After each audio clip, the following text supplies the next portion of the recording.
الحمد لله نحمده ونستعينه ونستغفره ونعوذ بالله من شرور أنفسنا ومن سيئات أعمالنا من يهده الله فلا مضل له ومن يضلل فلا هادي له وأشهد أن لا إله إلا الله وحده لا شريك له وأشهد أن محمدا عبده ورسوله أما بعد فإن خير الحديث كتاب الله وخير الهدي هدي محمد صلى الله عليه وسلم وشر الأمور محدثاتها وكل محدثة بدعة وكل بدعة ضلالة وكل ضلالة في النار.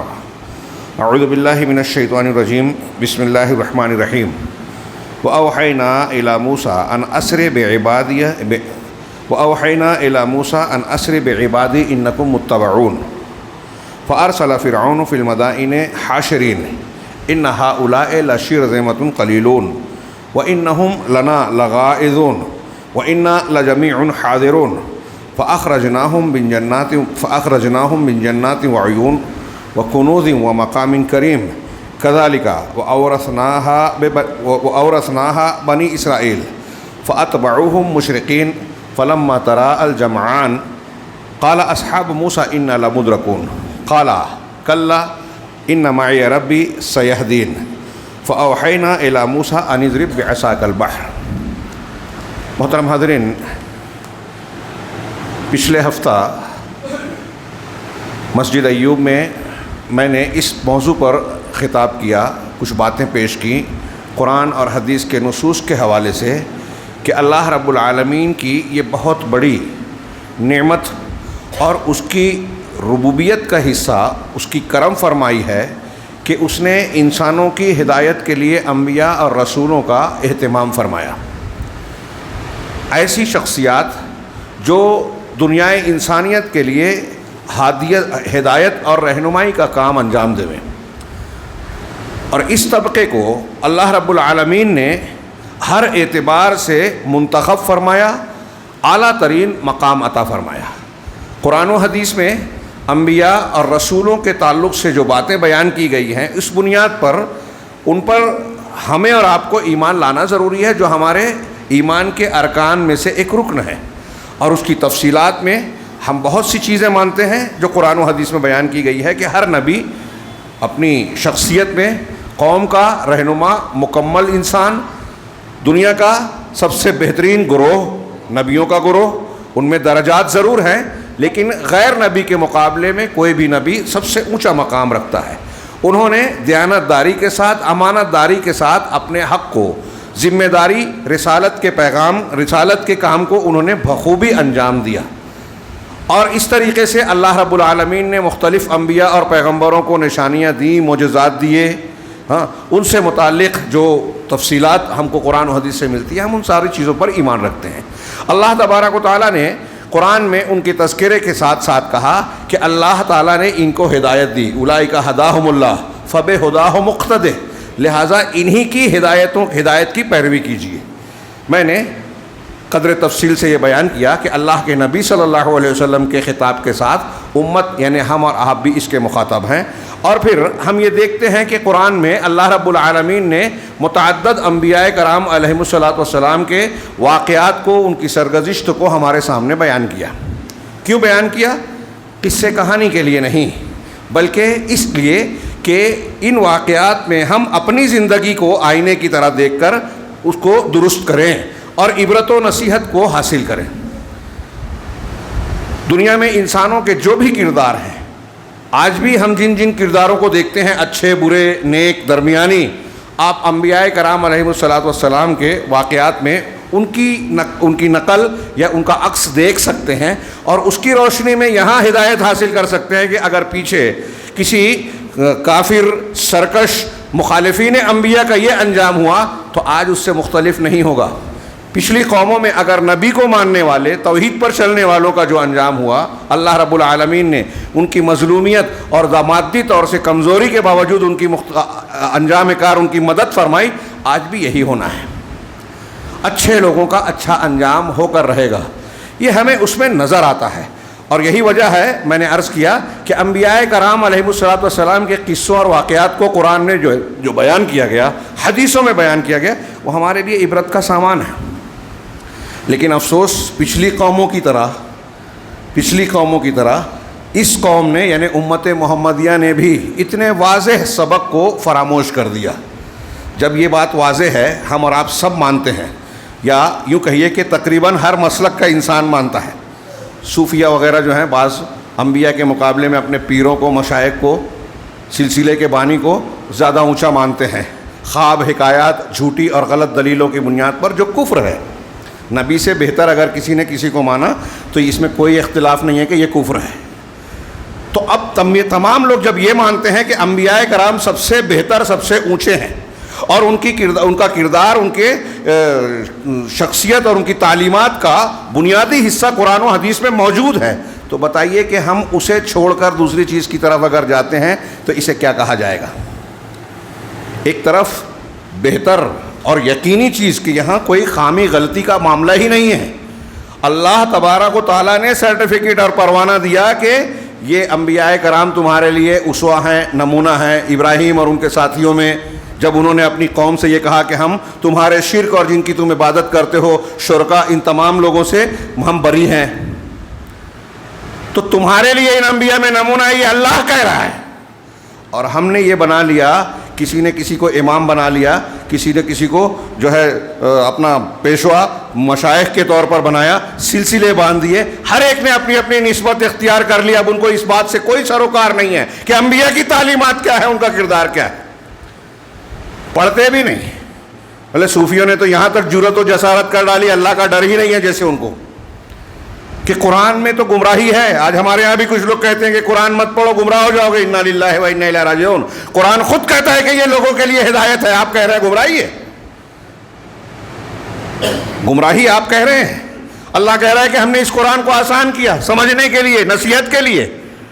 لوگ کہہ رہے ہیں کہ نہیں، اگر آپ ڈائریکٹ قرآن پڑھیں گے، قرآن حدیث پڑھیں گے، گمراہ ہو جائیں گے.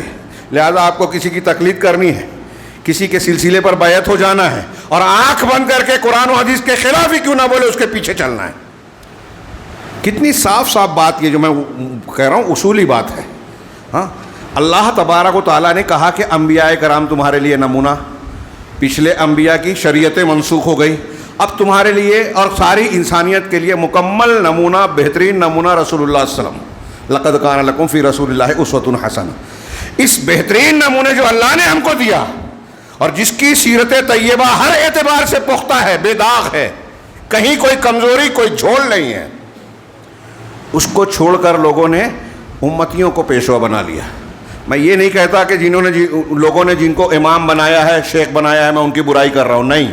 لیکن کوئی نبی کے سامنے کھڑا نہیں ہو سکتا، کسی کو نبی کا درجہ اور مقام دیا نہیں جا سکتا.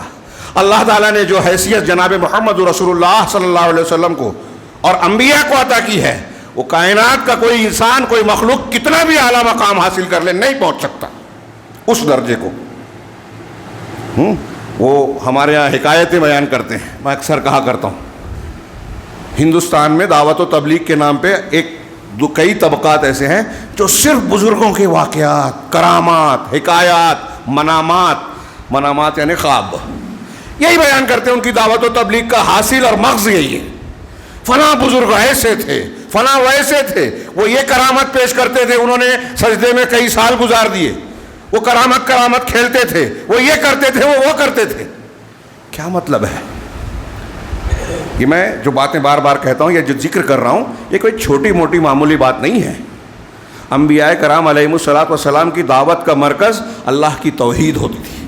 ابھی ہم نے پڑھا، میں محرم الحرام کے حوالے سے بھی اس موضوع پر آنا چاہتا ہوں، لیکن وہ موضوع بھی جو ادھورا رہ گیا ہے، بہت اہم ہے اور بہت زیادہ تفصیل طلب بھی ہے، قابل مطالعہ ہے، قابل غور بھی ہے، کہ اللہ تبارک و تعالیٰ نے انبیاء کو اور جناب محمد رسول اللہ صلی اللہ علیہ وسلم کو بطور نمونہ پیش کیا. اب آپ ایک موٹی سی بات لیجئے کہ انبیاء کرام علیہم الصلوۃ والسلام کی دعوت کا مرکزی نقطہ کیا ہے. ہر نبی کی دعوت بنیادی طور سے کیا تھی، کس مرکز کے گرد ان کی پوری دعوت گردش کرتی تھی؟ وہ ہے توحید کی تعلیم دینا، شرک سے منع کرنا. وَلَقَدْ بَعَثْنَا فِي كُلِّ أُمَّةٍ رَسُولًا أَنِ اعْبُدُوا اللَّهَ وَاجْتَنِبُوا الطَّاغُوتَ. ہر نبی کی، ہر امت میں ہم نے رسول بھیجا، اور ہر رسول کی رسالت، پیغام، بنیادی تعلیم کیا تھی؟ أَنِ اعْبُدُوا اللَّهَ، کہ اللہ کی عبادت کرو، وَاجْتَنِبُوا الطَّاغُوتَ، طاغوت سے بچو. اس کی اور بھی بہت سی دلیلیں ہیں، یہ بالکل کلیئر ہے۔ تو ایک بات بالکل کھلے طور سے، اب آپ یہاں صرف اس ایک چیز میں، چونکہ موضوع کی مزید تفصیل کی گنجائش یہاں نہیں ہے، میں ایک چیز دیتا ہوں، آگے غور کیجیے کہ اللہ تبارک و تعالیٰ کے فرامین کی روشنی میں تمام انبیاء کی دعوت ابتدا، انتہا، بنیاد توحید ہے۔ توحید کی طرف بلانا، اس کی ضد شرک ہے، اس کو رد کرنا، منع کرنا، تمام انبیاء کی دعوت بنیاد۔ اور اگر قوم نے یہ مانا نہیں تو انبیاء کرام نے اپنی قوم کو اگلا سبق دیا نہیں۔ نماز، روزہ، حج، زکوٰۃ، ساری چیزیں اگر توحید نہیں ہے تو بیکار ہے۔ ہاں، نوح علیہ السلام 950 سال اپنی امت کو صرف توحید کی دعوت دیتے رہے۔ اور ان واقعات میں انبیاء کے جو دروس و عبرتیں ہیں، میں ایسا سمجھتا ہوں کہ ہمارے ہاں لوگ دہراتے ہیں، سمجھتے بھی نہیں، سمجھنا چاہتے بھی نہیں، مانتے بھی نہیں۔ ایک موٹی موٹی بات دیکھیے، حضرت ابراہیم علیہ السلام اولاد کے لیے دعا کر رہے ہیں قرآن میں، رب ہب لی من الصالحین، پروردگار مجھے نیک اولاد عطا فرما، صالحین میں سے مطلب مجھے اولاد دے۔ یہ کون مانگ رہا ہے؟ سیدنا ابراہیم۔ میں نے کئی بار یہ بات پیش کی ہے، یہ ایک مثال ہے، جتنے انبیاء کرام کی دعائیں ہیں ان سب پر غور کیجیے کہ انبیاء کرام اللہ سے مانگ رہے ہیں، بیٹا مانگ رہے ہیں، بیٹی مانگ رہے ہیں، نیک اولاد۔ ابھی ہم اور آپ نے پڑھا، سنا، جانا کہ دنیا کا کوئی بزرگ، پیر، ولی نبی کی پیر کی دھول کے درجے کو نہیں پہنچ سکتا۔ اب نبی خود اولاد اللہ سے مانگ رہے ہیں، اس کا مطلب ان کی طاقت نہیں ہے کہ خود اولاد حاصل کریں، وہ اللہ کے محتاج ہیں۔ انبیاء بھی اللہ کے محتاج ہیں، اور جب انبیاء محتاج ہیں، انبیاء بھی اللہ سے مانگنے والے ہیں، تو پھر اولیاء صالحین کے ہاتھ میں طاقت، قدرت کیا ہوگی؟ کیا وہ اللہ تبارک و تعالیٰ کی جگہ اللہ نے ان کو کچھ ڈپارٹمنٹ دے دیا ہے کہ فلاں جو ہے اولاد دے گا، فلاں روزی دے گا، فلاں بیماری سے شفا دے گا، فلاں مصیبت اور مشکل کو دور کرے گا، وہ خواجہ ہے، وہ قطب ہے، وہ بندہ نواز ہے، وہ غریب نواز ہے، وہ فلاں ہے؟ یہ آپ اور ہم نے نام رکھا ہے، اللہ نے نہیں، لوگوں نے رکھا ہے۔ کس بنیاد پر؟ جھوٹے سچے واقعات، وہ ایسے تھے، وہ ہوا میں اڑتے تھے، پانی پہ چلتے تھے، کرامت کھیلتے تھے۔ ہاں، حضرت عیسیٰ علیہ السلام نے بھی کہا اللہ کے حکم سے اٹھو، مردہ زندہ ہوتا تھا، تو یہ ان کی طاقت نہیں تھی۔ معجزہ، کرامت، صاحب معجزہ جس نے پیش کیا اس کی طاقت نہیں ہے، اللہ کی طرف سے ہے۔ یہ ہمارے عقائد کا حصہ ہے، بنیاد، لیکن عقیدہ پڑھنے سیکھنے کی ہم کو توفیق کہاں؟ ہم سمجھتے ہیں علامہ ہے۔ بہت سی خامیاں، غلطیاں آپ کو نظر آئے گی، جو لوگ سمجھ رہے ہیں کہ میں بہت جانتا ہوں، ان کے یہاں جہالتیں ہیں۔ تو یہاں حاصل کلام انبیاء کا مقام سب سے اونچا، وہ قرآن میں جگہ جگہ ہے، مختلف انبیاء کرام کے واقعات میں تقریباً ہر نبی کا معاملہ ملے گا، اللہ سے مانگ رہے ہیں، مطلب وہ محتاج ہے، دینے والا اللہ ہے۔ ساری قدرت، طاقت، اختیار، تدبیر، ربوبیت اللہ کی ہے۔ یہ ان واقعات میں ہم کو درس مل رہا ہے۔ اب ان انبیاء کی ہم کو پیروی کرنی ہے، اور میں نے گزشتہ ہفتہ یہ پیش کیا کہ یہ ہمارے حالات، واقعات سے ہٹ کر کوئی بحث نہیں ہے کہ آپ یہ سمجھیں کہ میں کوئی ایسا موضوع پیش کر رہا ہوں، ایسی تفصیل جس کی ہم کو ضرورت نہیں ہے۔ یہ ہمارے دین کی بنیادوں میں سے ہے، اور ہماری زندگی کے ہر وقت اور ہر معاملے سے کنیکٹڈ ہے۔ اگر آج ہم کسی مسئلے میں پریشان ہیں، وہ گھر میں ہوں، محلے میں ہوں، شہر میں ہوں، ملک میں ہوں، دنیا میں ہوں، ہمیں انبیاء کرام علیہ السلام کے واقعات میں اس کے سلسلے میں رہنمائی ملے گی۔ مسلمانوں پر ظلم ہو رہا ہے، مارا کاٹا جا رہا ہے، ان کے گھر پر بلڈوزر چلا دیا گیا، ہاں، کہیں کوئی شہر اور کوئی ریاست جل رہی ہے، کوئی ظلم کر رہا ہے، بے روزگاری ہے، آپس کے جھگڑے ہیں، جو بھی مسئلہ ہے، ہاں، انبیاء کرام علیہ السلام کے واقعات میں ہمارے اور آپ کے لیے نمونہ ہے۔ اس سے پہلے والا خطبہ میں نے دعا پر دیا کہ اگر مسلمان کے پاس کچھ نہیں ہے تو حضرت یونس علیہ السلام کا واقعہ، حضرت ایوب علیہ السلام کا واقعہ، بیماری میں، مچھلی کے پیٹ میں، دیکھیے کوئی سہارا نہیں ہے، اللہ سے مانگ رہے ہیں، دعا ہے ہمارے پاس۔ یہ ہتھیار مسلمان ہر حال میں استعمال کر سکتا ہے، اور بہت مضبوط ہتھیار ہے اگر ہم اس کو سمجھ سکیں، معمولی نہیں ہے۔ ہم سمجھتے اس سے کیا ہوگا، لوگ اس کو غیر ضروری سمجھتے ہیں، سیاسی طاقت، فلاں طاقت، ڈھیما طاقت، اس کے پیچھے مرے جا رہے ہیں۔ ہم واقعہ پڑھتے ہیں کہ 3 لوگ غار میں پھنس گئے, دعا مانگی, تینوں نے ایک ایک کی دعا پر جو ہے چٹان تھوڑی تھوڑی سرکتی چلی گئی, راستہ بن گیا. اس دعا سے چٹان سرک رہی ہے اور ہم سمجھ رہے ہیں دعا سے کچھ نہیں ہوتا. روحانی قوت کو ہم اہمیت ہی نہیں دیتے, ایمانی قوت کو پر توجہ ہی نہیں دیتے.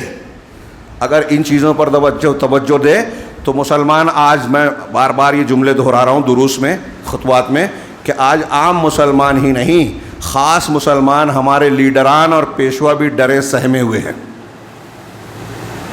ہاں, آپ تفصیل میں جائیں گے تو یہ میرا جملہ سمجھ میں آ جائے گا کہ لوگوں پر خوف طاری ہے. ہاں, یہ ڈرنے کی ضرورت نہیں ہے.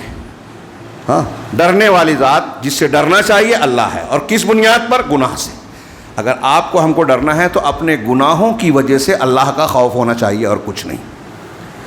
جب اللہ ناراض ہوگا تو وقت کی چھوٹی سے چھوٹی چیز, اللہ کا چھوٹی سی مخلوق بھی ہم کو تباہ کر سکتی ہے. ایک بارش, ایک سیلاب, ایک جانور کا حملہ, ہاں, آپ کا چھت گر جائے, آپ کی زمین پھٹ جائے, آپ اس میں سما جائیں, کہیں کچھ بھی ہو سکتا ہے. اللہ ناراض ہے تو.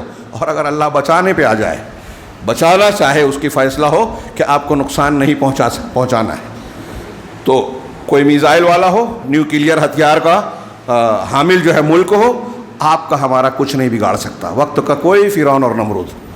تو میں یہ عرض کر رہا تھا کہ ان انبیاء کرام علیہم الصلاۃ والسلام کی دعوت میں ہمارے لیے نمونہ ہے. میں نے اس میں ایک نمونہ پیش کیا کہ سب سے بنیادی تعلیم انبیاء کی توحید ہے. آج آپ ایک سرسری جائزہ لیجیے, میری آواز جہاں تک پہنچے میری اس بات پر غور کریں کہ مسلمانوں میں بہت سی تنظیمیں ہیں, فرقے ہیں, گروہ ہیں, مسلک ہیں, سلسلے ہیں. آپ غور کیجئے, جائزہ لیجئے ایک ٹھنڈے دماغ سے قرآن اور حدیث کی اس تعلیم کو, اس نمونے کو, کہ اللہ نے ہم کو اور آپ کو کہا ہے کہ انبیاء کی اقتداء کیجئے, ان کی پیروی کیجئے, ان کے طریقے پہ چلنا ہے.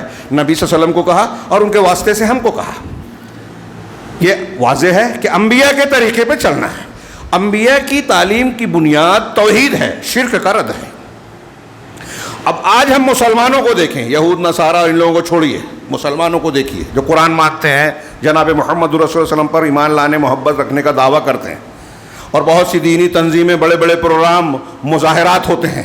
ہم تو یہ کر رہے ہیں, ہم تو اتنی بڑی کانفرنس کر رہے ہیں, ہماری اتنی تعداد ہے, اتنی چلت پھرت ہے, فلاں اتنے ٹی وی چینل پہ آتے ہیں, فلاں نے اتنی کتابیں لکھی. ہاں, ان مسلمانوں میں کتنی جماعتیں ہیں جن کی دعوت و تبلیغ کی بنیاد انبیاء کرام علیہم الصلاۃ والسلام کے طریقے اور منہج کے مطابق توحید پر ہے. آپ نام لیتے جائیے, میں نام لوں گا تو لوگ کہیں گے فلاں کا نام لے رہے. جو بھی تنظیم ہے مسلمانوں میں جو کام کر رہے ہیں, ان میں دیکھیے توحید کی اہمیت انبیاء کی طرح, رسول اللہ صلی اللہ علیہ وسلم کی طرح. آپ مثال کے طور پہ بخاری مسلم کی بڑی مشہور حدیث ہے, بار بار آپ سن چکے ہیں. حضرت معاذ بن جبل رضی اللہ تعالیٰ عنہ کو جب یمن بھیجنے لگے تو آپ نے کیا کہا ان سے, یا معاذ انک تأتی قوما من اہل الکتاب, ہاں, کہ آپ اہل کتاب کی ایک جماعت کے پاس آ رہے ہیں, قوم کے پاس آ رہے ہیں. ہاں, فلیکن اول ما تدعو الیہم شہادۃ اللہ الہ الا اللہ. لہذا سب سے پہلی چیز جس کی طرف آپ دعوت دیں گے, فلیکن یا فلتکن, ہاں, وہ لا الہ الا اللہ کی گواہی ہے, اور اس بات کی گواہی کہ میں اللہ کا رسول, محمد اللہ کے رسول صلی اللہ علیہ وسلم. سب سے پہلے اس بات کی گواہی. آگے اللہ تعالیٰ, اللہ کے رسول صلی اللہ علیہ وسلم نے کیا کہا ان سے, دعوت و تبلیغ کی تعلیم دے رہے ہیں, کیسے دعوت دینا ہے. فَإِنْهُمْ أَطَاعُوكَ لِذَلِكَ, اگر وہ تمہاری اس بات کو مان لے لیں, اس کو تسلیم کر لیں کہ ہاں اللہ کے سوا کوئی لا الہ الا اللہ محمد رسول اللہ پر ایمان لے آئیں, اگر یہ مان لیں, فَأَعْلِمْهُمْ أَوْ فَأَخْبِرْهُمْ أَنَّ اللَّهَ افْتَرَضَ عَلَيْهِمْ 5 صَلَوَاتٍ فِي كُلِّ يَوْمٍ وَلَيْلَةٍ أَوْ كَمَا وَرَدَ فِي الْحَدِيثِ. تب انہیں یہ بتانا کہ اللہ تعالیٰ نے ہر رات اور دن میں 5 وقت کی نماز ان پر فرض کی ہے. فَإِنْهُمْ أَطَاعُوكَ لِذَلِكَ, اگر یہ بات مان لیں تب بتانا کہ اللہ نے ان کے مال میں زکوٰۃ فرض کی ہے, صدقہ جو ان کے مالداروں سے لیا جائے گا, غریبوں میں بانٹا جائے گا. ترتیب پر غور کیجیے, اس میں کئی چیزیں ہیں کہ سب سے پہلے مخاطب کو دعوت سب سے اہم چیز کی دی جائے گی, اور سب سے اہم چیز توحید ہے, توحید و رسالت. یہ عقیدہ اور منہج درست کرنے والی چیز ہے. جب آپ توحید پر ہیں تو عقیدہ درست کر رہے ہیں, رسالت کو مانا تو آپ کا منہج اور طریقہ طے ہو گیا کہ اس گاڑی میں آپ کو زندگی کا سفر کرنا ہے، فلاں بزرگ اور فلاں راستہ اور فلاں مسلک اور فلاں سلسلہ نہیں، نبی کا طریقہ ہونا چاہیے۔ اتنی موٹی سی بات قوم کو، ملت کو، امت کے بڑے طبقے کو سمجھ میں نہیں آتی، اور میں یہ کہہ رہا ہوں اسے اختلافی مسئلہ کہیں گے۔ صاف سیدھی تعلیم ہے، یہ صراط مستقیم ہے۔ تو اللہ تعالیٰ، اللہ کے رسول کہہ رہے ہیں کہ سب سے پہلے یہ بتانا کہ اللہ کے سوا کوئی معبود برحق نہیں ہے۔ ہمارے ہاں لوگ کہہ رہے ہیں کہ نہیں نہیں نہیں نہیں، مسئلے میں پڑھنا ہی نہیں ہے، فضائل بیان کرو، مسائل میں مت پڑھو۔ کوئی کہہ رہا نہیں نہیں، مسلمانوں کو طاقت حکومت بنانی ہے، اقتدار اور حکومت الہیہ قائم کرنی ہے، نافذ کرنا ہے حکومت اسلام کو، اس کے لیے طاقت ضروری ہے، طاقت کے لیے اتحاد ضروری ہے، اور اتحاد کرنا ہے تو یہ مسئلے توحید کے، شرک کے اور فلاں کے مت چھیڑو، فاتحہ پڑھو کہ مت پڑھو، میلاد کرو کہ نہ کرو، شرک کرو کہ نہ کرو، بدعت کرو کہ نہ کرو، ایک ہو جاؤ۔ یہ جو شرک اور بدعت والا جملہ وہ نہیں کہتے، یہ میں کہہ رہا ہوں، یعنی ان کے قول کا نتیجہ یہی ہے، وہ مانے یا نہ مانے، ناراض ہوں، بات یہی ہے، نتیجہ یہی ہے۔ یہ میں نے دو ایک جملے بتائے۔ اب کوئی تصوف کے ذریعے سے اسلام اور جنت چاہتا ہے، کوئی فلاں اور فلاں کے راہ، نبی کے طریقہ نہیں ہے یہ سب۔ میں صرف ایک موٹی سی مثال، بنیادی مثال دے کر یہ سمجھانا چاہ رہا ہوں میری ہر اس شخص کو جس کے کانوں اور دلوں تک آواز پہنچے۔ کانوں تک تو پہنچتی ہے، دلوں تک اللہ پہنچاتا ہے۔ ہاں، توفیق اللہ کی طرف سے کہ وہ یہ غور کرے کہ انبیاء کی اتباع کرنی ہے۔ اور آج مسلمان کہلانے والے بہت سارے طبقات اور مسالک اور سلسلے موجود ہیں، وہ اس دعوت پر، انبیاء کے اس طریقے پر نہیں ہیں، اس لیے وہ اہل حق نہیں ہیں۔ جب انبیاء کے طریقے پہ آپ نہیں چلیں گے تو آپ موٹی سی چیز دیکھیں کہ آپ کے عقیدے میں بگاڑ آئے گا، آپ کے منہج میں بگاڑ آئے گا۔ یہ دو بنیادی باتیں، یا ایک ہی لیجئے کہ عقیدہ بگڑ گیا تو اس کے نتیجے کیا کیا ہوتے ہیں، سارے بھگتان مسلمان بھگت رہے ہیں۔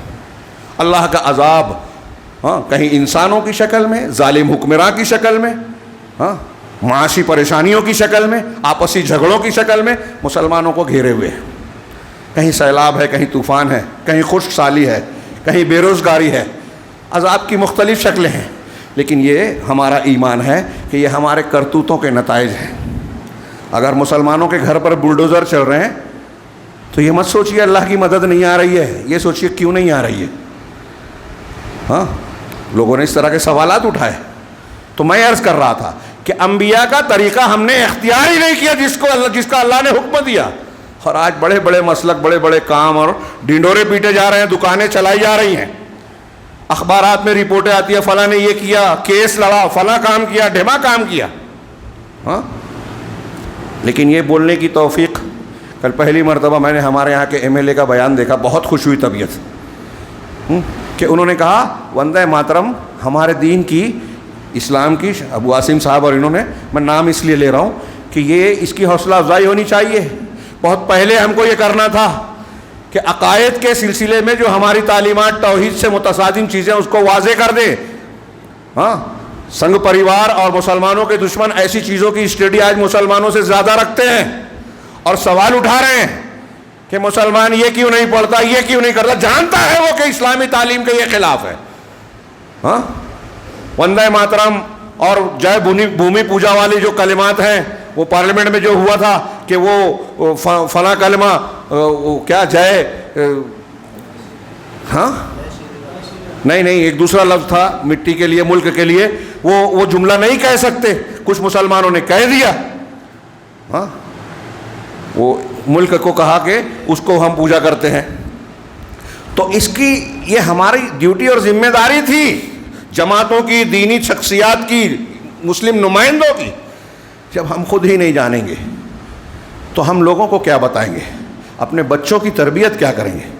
میں یہ بنیادی طور سے عرض کرنا چاہتا ہوں، اور بڑی دردمندی کے ساتھ، کہ انبیاء کرام کی دعوت اور ان کی کردار کو ہم اگر دیکھیں تو ہمارے لیے زندگی کے ہر مسئلے کا حل موجود ہے، اور اس میں سب سے بنیادی چیز ہے توحید کو اختیار کرنا۔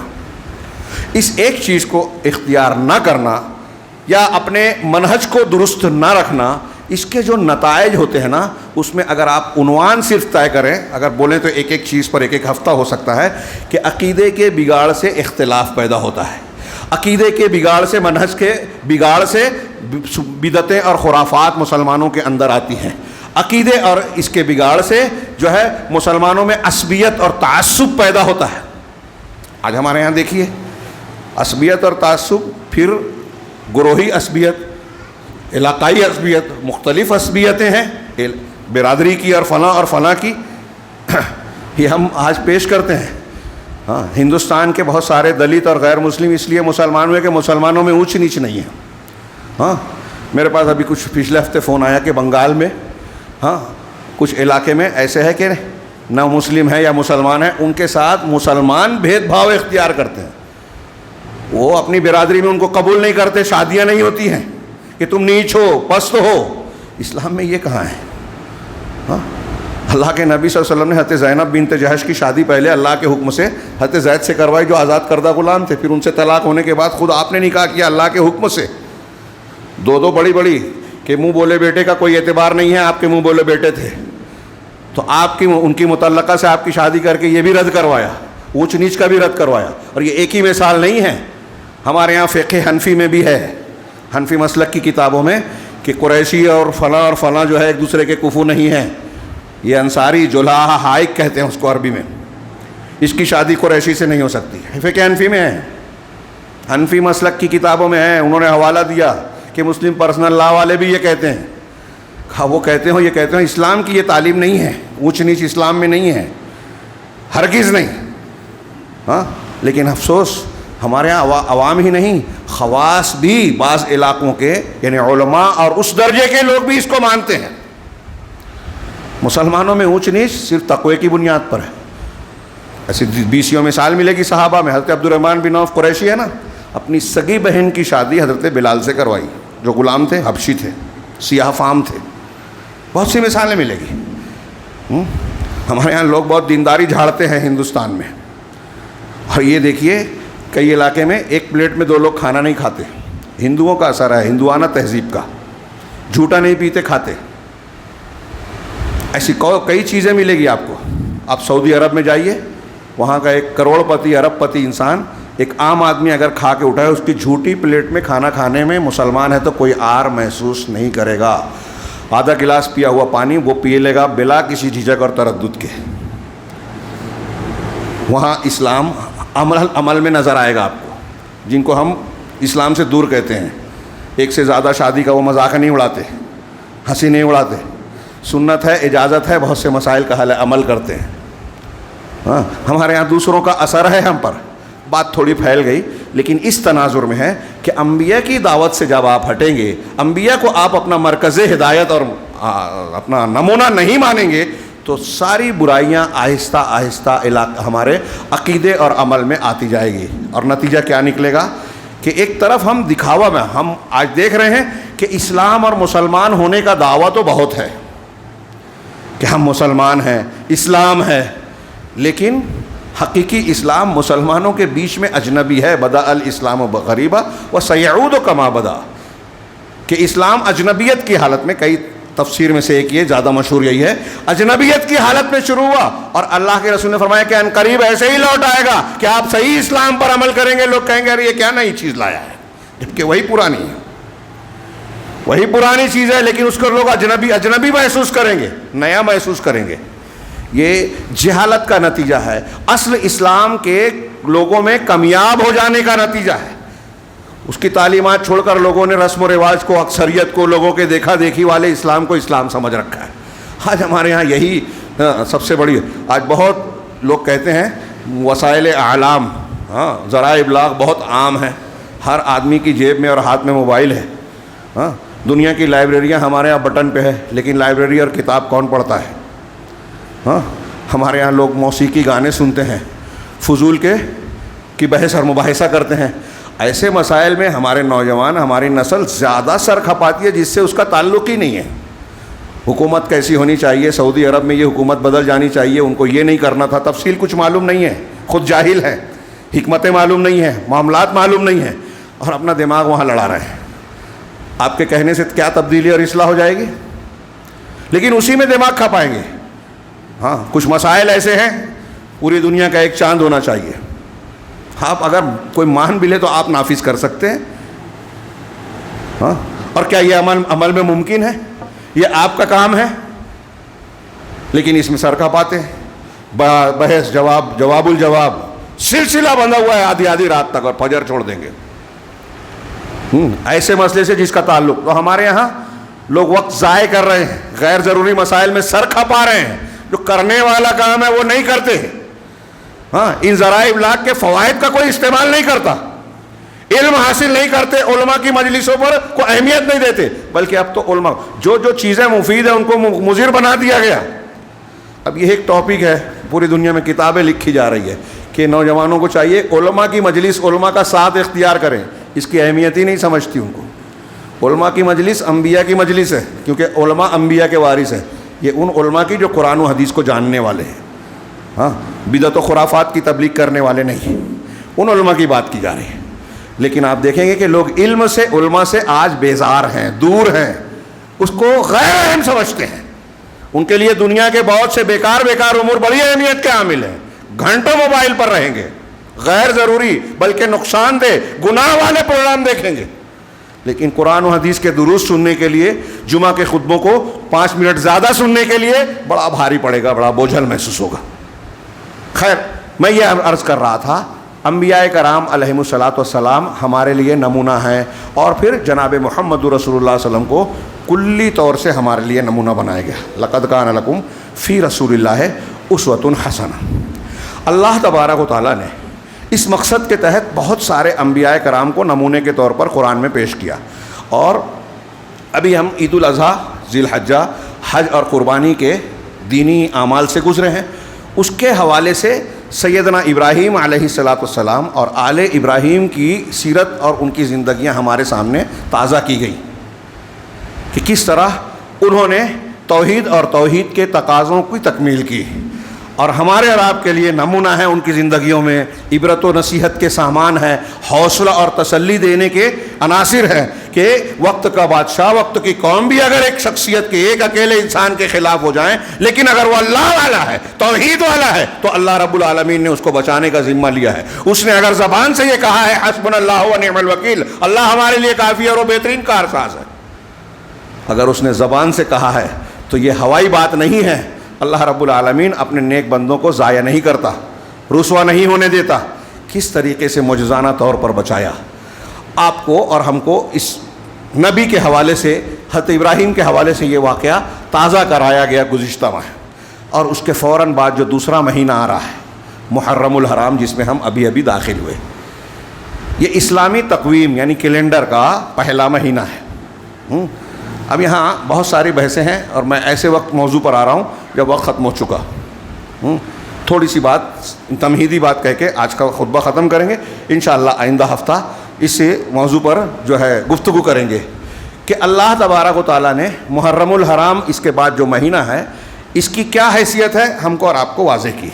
قرآن کے مطابق, حدیثوں کے مطابق یہ مہینہ اشہر حرم میں سے ہے, 4 حرمت والا مہینہ. ہاں عام مہینوں میں جو چیزیں جیسے جنگ و جدال اور بعض معاملات جائز تھے, اس میں منع کر دیا گیا. اس کا ایک احترام ہے اس مہینے کا. 4 مہینوں میں سے یہ ایک ہے محرم الحرام. ہاں بعض روایتوں میں کہ یہ اللہ تعالیٰ کا مہینہ ہے. اس کی فضیلت یا اس کے تعلق سے کیا بتایا, ہاں یا کیا تفصیل ہمارے پاس قرآن و حدیث کی روشنی میں ہے, تو اس میں بتایا گیا کہ اس کی 10ویں تاریخ اس حیثیت سے اہمیت کی حامل ہے کہ اس دن ایک بہت ہی عظیم الشان واقعہ پیش آیا تھا. اور اسی کے تناظر میں اللہ کے نبی جناب محمد رسول اللہ صلی اللہ علیہ وسلم نے یہ تعلیم دی کہ 10ویں محرم کو جو ہے روزہ رکھا جائے. اللہ کے رسول صلی اللہ علیہ وسلم کا صحیح مسلم میں ارشاد ہے کہ سیام یوم عاشوراء احتسب علی اللہ ان یکفر السنۃ التی قبلہ. یہ صحیح مسلم کی حدیث ہے کہ یوم عاشوراء, محرم کی 10ویں تاریخ کا روزہ ایسا ہے کہ میں اللہ رب العالمین سے یہ امید رکھتا ہوں کہ اگر اس دن کا روزہ رکھا جائے تو 1 سال قبل کے گناہ معاف ہو جائیں. 1 دن کا روزہ آپ نے رکھا, 1 سال کا گناہ معاف ہو جائے گا. صغیرہ گناہ معاف ہوتے ہیں نماز روزے سے. ہاں اس روزے کی تفصیل کیا ہے وہی دیکھیے. ایک نبی سے جوڑ رہے ہیں جو میں نے بھی بیان کیا کہ انبیاء کرام کو ہمارے لیے نمونے کے طور پر پیش کیا, ان کی زندگیوں کو سامنے رکھیے. اللہ تبارک و تعالیٰ نے یہ مناسبت رکھی کہ روزہ رکھا جائے. ہاں اللہ کے نبی جناب محمد رسول اللہ صلی اللہ علیہ وسلم جب ہجرت کر کے مدینہ تشریف لائے تو مدینہ میں اور اس کے ارد گرد میں یہود کے 3 قبائل بڑے بڑے موجود تھے. دیکھا کہ 10ویں محرم کو وہ بھی روزہ رکھتے ہیں. نبی صلی اللہ علیہ وسلم پہلے بھی رکھتے تھے. ہاں کہا یہ روزہ کیوں رکھتے ہیں؟ تو ان کا کہا تھا یوم صالح یوم عظیم. ہاں نجى الله فيها موسیٰ وقومه من فرعون وآلہ او کما قال, کہ یہ بہت عظیم اور نیک اور اچھا دن ہے. یہ وہ دن ہے جب اللہ تبارک و تعالیٰ نے حضرت موسیٰ علیہ السلام کو اور آپ کی قوم کو, حضرت موسیٰ کو اور آپ کی قوم کو فرعون اور آل فرعون کے ظلم اور جبر سے نجات دی تھی.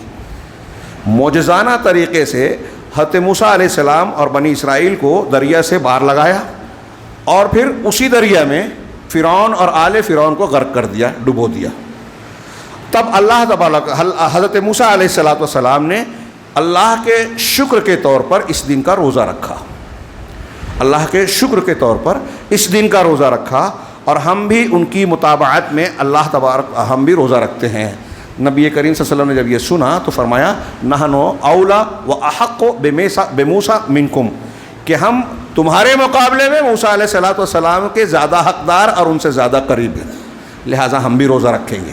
اور بعد میں پھر آپ نے کہا آخر سال میں کہ اگر میں آئندہ سال زندہ رہا تو یہود کی مخالفت کرنے کے لیے 10ویں تاریخ کے ساتھ 9ویں کا بھی روزہ رکھوں گا. صحیح حدیث میں یہی ہے. 10ویں کے ساتھ 11ویں کا جو تذکرہ ہے اس میں کلام ہے. بعض لوگ اس پر بھی عمل کرتے ہیں. تو یہود کی مخالفت کی جائے اس لیے 10ویں کے ساتھ 9ویں کا بھی رکھوں گا. یہ عاشورے کا روزہ, محرم الحرام کی حرمت والی اہمیت, بس اگر غور سے دیکھا جائے شرعی اعتبار سے یہ محرم الحرام کی حیثیت ہے. ہاں موسیٰ علیہ السلام اور فرعون کا پورا واقعہ میں نے جو قرآن کی آیت سورہ شعراء کی پڑھی, بڑا عبرت والا. ہاں آئندہ ہفتہ اگر میں یہاں رہا تو اس کو بیان کروں گا. میں صرف یہاں یہ کہنا چاہتا ہوں کہ قرآن حدیث کی روشنی میں ایک واقعہ یہ ہے جس کو ہم کو یاد کرنا چاہیے, اور اس حوالے سے پچھلے انبیاء کی اقتدا کا ایک اور ان کی قوم میں ان کے واقعے میں جو ہمارے لیے عبرت کا سامان ہے اس کو تازہ کیا گیا. اس کے علاوہ قرآن کی حدیثوں کی بہت سی نصوص یہ بتاتی ہیں کہ ہمیں صحابہ کرام کے طریقے پہ چلنا ہے. نبی کا طریقہ ماننا ہے, لیکن نبی کو ویسے ماننا ہے عقیدے میں, عمل میں, قول میں, فعل میں, جیسے صحابہ کرام نے مانا. 72-73 فرقے ہوں گے, سب جہنم میں جائیں گے سوائے ایک کے. کون؟ جس پر میں اور میرے صحابہ ہیں. سب کو یہ حدیث معلوم ہے. اللہ کے رسول صلی اللہ علیہ وسلم نے کیا طریقہ بتایا صحیح طریقہ؟ نبی کا طریقہ اور صحابہ کا طریقہ. تو ہمیں نبیوں کا طریقہ پہ چلنا ہے, صحابہ کا طریقے پہ چلنا ہے. یہ ہمارے لیے نجات کا راستہ ہے. لیکن جب محرم الحرام شروع ہوتا ہے تو نبیوں کی بھی مخالفت سکھائی جاتی ہے. ہمارے ہاں ایک ایسا ڈھانچہ بنا دیا گیا رفض و تشیع, اسلام کے خلاف سازشوں کے نتیجے میں, کہ ہمارے سامنے محرم الحرام کی جو تصویر آتی ہے اس کی وہ باتیں جو مشہور ہیں وہ یا تو انبیاء کی مخالفت ہے یا صحابہ کے خلاف ہے. یہ صحابہ کرام نے اس ہجری سال کو ہجرت سے, اسلامی سال کو ہجرت سے جوڑا. مسلمانوں کا کیلنڈر ہجرت سے جڑتا ہے. تفصیل کا موقع نہیں ہے, بیان کرتا رہا ہوں میں, اور آپ دوسرے علماء کرام سے سنتے اور خود بھی پڑھتے رہتے ہیں کہ اس موقع پر ہجرت کو یاد کیا جائے. ہجرت مسلمانوں کے آغاز کا ذکر ہے, جہاں قربانیاں ہیں, صبر ہے, توحید ہے. توحید کے لیے جان مال کو لوٹا دینا ہے, گھر بار کو چھوڑ دینے کا قصہ اور واقعہ ہے, جس کی بنیاد پر اسلام کو پروان ملی, فروغ ملا. غزوہ بدر, احد اور دوسرے غزوات میں جو مسلمانوں کو فتوحات نصیب ہوئی, فتح مکہ ملا, وہ سب ہجرت کے بیچ کا نتیجہ تھا. صحابہ کرام کی دور اندیش نگاہوں نے حضرت عمر فاروق کے زمانے میں اس واقعے کو اسلامی تقویم کی بنیاد قرار دیا. یعنی صحابہ کی قربانیوں کو یاد کیا جائے نئے سال کے اعتبار سے, حضرت موسیٰ کے اور فرعون کے واقعے کو یاد کیا جائے اس موقع پر. لیکن یہ دونوں غائب ہو گئی ہیں آج مسلمانوں کے. آپ محرم الحرام کا تذکرہ کیجئے تو مسلمان اور غیر مسلم شہادت حسین، کربلا، اور پھر اس کے تناظر میں رفض و تشیع کی پھیلائے ہوئی جھوٹی حدیثیں، اور پھر ان کے کچھ ایجنٹ ہمارے نوجوانوں کو اس طرح سے ورغلاتے بہکاتے ہیں کہ وہ کربلا اور حضرت امیر معاویہ، حضرت یزید، ان کی شخصیات کو موضوع بنا کر الٹی سیدھی گفتگو کرتے ہیں جس کا نشانہ صحابہ کرام ہوتے ہیں. اور ہمارے نوجوان اس طرح بحث کرتے ہیں کہ جیسے آج وہ اس طرح کی بحثوں کے ذریعے سے اسلام کو نجات دلانا چاہتے ہیں. یزید کو برا نہیں کہیں گے تو ہمارا جو ہے معاملہ بگڑ جائے گا دنیا اور آخرت کا، ہمارے معاملات کی اصلاح نہیں ہوگی. ایسا لگتا ہے لوگ اسی پہ پوری طاقت صرف کر دیتے ہیں، حالانکہ ہو تلک امۃ قد خلت.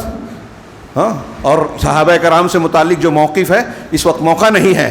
یہ ہمارے اہل سنت والجماعت اور قرآن و حدیث کی تعلیمات کے بالکل خلاف بات.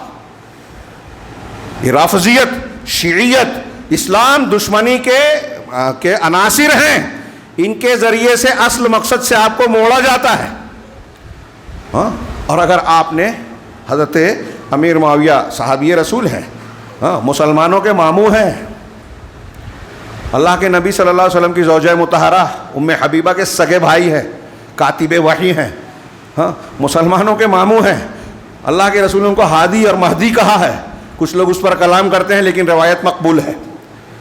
تو جن کو اللہ کے رسول نے ہدایت والا اور ہدایت یافتہ کہا ہے، اس کو آج کل کے ہمارے کچھ لوگ، وہ رافضی تو چھوڑیے، کچھ مسلمان وہ کوئی انجینئر ہے، یہاں حسینی صاحب ہیں اور مودودی صاحب ہیں، فلاں صاحب ہیں، خلافت و ملوکیت اور دوسرے ناموں پہ جو ہے اس کو اس طرح سے بیان کرتے ہیں ایسا لگتا ہے کہ کوئی عام آدمی ہو اور آپ کو اور ہم کو اس پر تنقید کرنے کا پورا حق حاصل ہو گیا.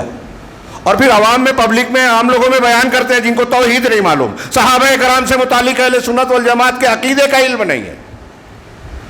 اور اس تناظر میں اس آغاز سال میں ہی جو ہے وہ اسلامی تعلیمات سے دور چلے جاتے ہیں. میں یہ عرض کرنا چاہتا ہوں، کچھ باتیں اور بھی دماغ میں آ رہی ہے، چھیڑوں تو بہت لمبا وقت ہو جائے گا، لیکن روک رہا ہوں اپنے آپ کو. میں صرف یہ کہنا چاہتا ہوں کہ دیکھیے، ہمیں انبیاء کے طریقے کی اقتدا کرنے کا اللہ نے حکم دیا. بنیادی طور سے ان انبیاء کا سارا معاملہ سمٹا ہوا ہے جناب محمد رسول اللہ صلی اللہ علیہ وسلم کی سیرت و تعلیمات میں. لہٰذا آپ کی اتباع کی جائے، اور پھر آپ کی اتباع کیسے کی جائے اس کا نمونہ صحابہ کرام کی شکل میں پیش کیا گیا. محرم الحرام کے حوالے سے صحابہ کرام کو بھی تنقید کا نشانہ بنایا جاتا ہے، اور پھر اس مہینے سے متعلق ایسی الٹی سیدھی من گھڑت باتیں. ہر سال کچھ نہ کچھ نئی باتیں سنیں. کل ایک صاحب نے فون کر کے پوچھا کہ کچھ لوگ کہتے ہیں کہ محرم کے پہلے عشرے میں مچھلی نہیں کھانا چاہیے، ایسی کوئی حدیث ہے کیا؟ میں نے ان سے کہا کہ یہ میں زندگی میں پہلی بار سن رہا ہوں. اور پتہ نہیں کیا کیا رافضیت اور شیعیت نے بہت ساری چیزیں اس طرح کی مشہور کر رکھی ہے. سنیوں میں شعر باغ، تعزیہ اور ایسی چیزوں کو حضرت حسین علیہ السلام کے مزار کی نقل کے طور پر جو ہے مشہور کر رکھا ہے. اور اس کے تعلق سے بناوٹی احکامات ہے. ہمارے شہر مالیگاؤں میں کچھ اور ملیں گے، برہان پور میں کچھ اور ملیں گے، کہیں اور لکھنؤ میں جائیں وہاں کچھ اور احکامات میں، کیونکہ یہ بدعت ہے، شریعت سے نہیں ہے. رافضیوں، شیعوں کی اور اللہ کے رسول، صحابہ، تابعین، طب تابعین اور ان کے بہت بعد میں ایجاد کی ہوئی تیمور لنگ ہندوستان میں لایا، اور اس سے پہلے جو ہے ایک شیعہ نے، ابن معیز نے جو ہے شروعات کی تھی اس کی. ایسی چیزوں کے حوالے سے محرم کا تعارف کیا جاتا ہے، لیکن حقیقی تعارف، عبرت کا سامان ہمارے لیے ان واقعات میں ہے جو قرآن و حدیث سے میں مذکور ہیں. واقعہ کربلا اللہ کے رسول صلی اللہ علیہ وسلم کی وفات اور دین مکمل ہونے کے 50 سال بعد رونما ہوا. انشاءاللہ ان چیزوں کی تفصیلات ہم آئندہ ہفتوں میں پروگراموں میں سنیں گے اور جانیں گے. اللہ سے دعا ہے کہ وہ ہمیں صحیح دین کو جاننے اور اس کے مطابق عمل کرنے کی توفیق عطا فرمائے، اور اسی پر زندہ رکھے، اسی پر موت دے. اس کی برکت سے دنیا میں بھی فتنوں اور ہر قسم کے عذاب سے محفوظ رکھے، اور مرنے کے بعد بھی ہر قسم کے عذاب سے محفوظ رکھے. اقول قولی ھذا واستغفر اللہ لی ولکم ولسائر المسلمین، وصلی اللہ علی نبینا محمد. بارک اللہ لنا ولکم فی القرآن المجید، ونفعنا وإیاکم بالآیات والذکر الحکیم، انہ تعالی جواد کریم ملک بر غفور رحیم.